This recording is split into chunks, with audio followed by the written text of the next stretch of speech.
థియేటర్లలో దేవర మాన్య మామూలుగా లేదు. చాన్నాళ్ళ తర్వాత man of the masses junior NTR తెరపై చూసిన అభిమానులు ఉబ్బి తబ్బిబ్బైపోతున్నారు. బాక్స్ ఆఫీస్కు అసలైన బాప్ వచ్చాడంటూ సంబరపడిపోతున్నారు. భారీ అంచనాల నడుమ పాన్ ఇండియా లెవెల్లో విడుదలైన ఈ సినిమా పాజిటివ్ రివ్యూ రేటింగ్స్తో దూసుకెళ్తుంది. డ్యూయల్ రోల్లో తారక్ అదిరిపోయాడంటూ పూనకాలు తెచ్చుకుంటున్నాడు. ఆచార్య ఫ్లాప్ తర్వాత కొరటాల శివ గట్టి కంబ్యాక్ ఇచ్చాడంటున్నారు. అలాగే రాజమౌళి సెంటిమెంట్ బ్రేక్ చేశాడని పొంగిపోతున్నారు ఫ్యాన్స్. దేవరాను 2 పార్ట్లుగా తెరకెక్కిస్తున్న సంగతి విదితమే. పార్ట్ 1 కోసం సుమారు 300 కోట్లను ఖర్చు పెట్టినట్లు తెలుస్తుంది. ఇదిలా ఉంటే ఈ సినిమా కోసం ఎవరెవరు ఎంతెంత రెమ్యూనరేషన్ తీసుకున్నారన్న విషయం నెట్టింట్లో వైరల్ అవుతుంది. ఈ సినిమా కోసం జూనియర్ ఎన్టీఆర్ 60 కోట్లు తీసుకుంటున్నట్లు ఊహాగానాలు వినిపిస్తున్నాయి.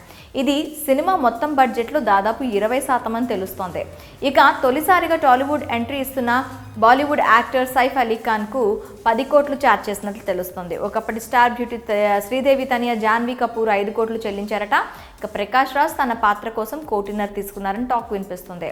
షైన్ టైమ్ చాకోకు 50 లక్షల నుండి 1 కోటి రూపాయల వరకు ఇచ్చినట్లు సమాచారం. సెకండ్ హీరోయిన్ శృతి కూడా ఇంచుమించు ఇంతే ఛార్జ్ చేసినట్లు తెలుస్తోంది. ఇక శ్రీకాంత్కు 50 లక్షలు, మురళీ శర్మ, నరేన్లకు ఒక్కొక్కరికి 40 లక్షలు, కలయి ఆసరులకు 25 లక్షల పారితోషికం ఇచ్చినట్లు తెలుస్తోంది. ఇక దర్శకుడు కొరటాల శివ 30 కోట్ల వరకు అందుకున్నారని టాక్. ఇక మ్యూజిక్ డైరెక్టర్ అనిరుద్ధ్కు సైతం బాగానే ముట్టినట్లు ఇండస్ట్రీలో గట్టిగానే వినిపిస్తుంది. దేవర విడుదల ముందే రికార్డులు సృష్టించింది. ఓవర్సీస్లో అడ్వాన్స్డ్ బుకింగ్ సేల్స్ అత్యంత వేగంగా $1 మిలియన్ క్లబ్లోకి చేరిన తొలి చిత్రంగా నిలిచింది. అలాగే చుట్టమల్లె చుట్టేస్తోంది సాంగ్ యూట్యూబ్ను షేక్ చేసింది. యూట్యూబ్లో అత్యంత వేగంగా 100 మిలియన్ వ్యూస్ సొంతం చేసుకున్న పాటగా నిలిచిపోయింది.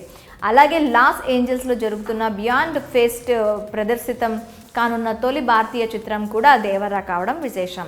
ఆస్ట్రేలియా, న్యూజిలాండ్ దేశాల్లో అత్యధిక సంఖ్యలో డాల్బీ అట్మోస్ షోలను ప్రదర్శించనున్న తొలి భారతీయ చిత్రంగా నిలిచింది. అంతేనా, ప్రీ రిలీజ్ బిజినెస్ కూడా భారీగానే జరిగింది. ఓటీటీ థియేటర్ శాటిలైట్ రూపంలో సుమారు 400 కోట్ల వరకు బిజినెస్ జరిగినట్లు సమాచారం.